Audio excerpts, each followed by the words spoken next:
असेल तर त्यांनी समोरच्या कक्षात लगेच द्यायचं. गुंपाल गायकवाड इनसाइड आउट शॉट कव्हरच्या डोक्यावरून अंकुश सिंग नुसता गोलंदाज नाही या फलंदाजासाठी.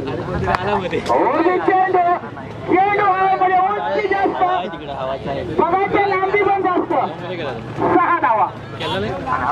समोर मी हिंदीमध्ये येणार.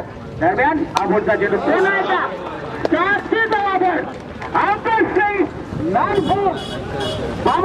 अतिशय जबरदस्त गोलंदाज आहे.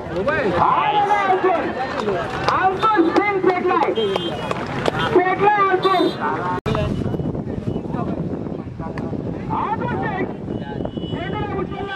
विकेटच्या वरून 6 धावांसाठी 5 चेंडूमध्ये त्या गाड्यांचा खेळत असावा. 6 चेंडूमध्ये 11 होते आणि 8 चौकार 1+4 म्हणजे 5 धावा. 9 चेंडूचा इशारा मिळाली.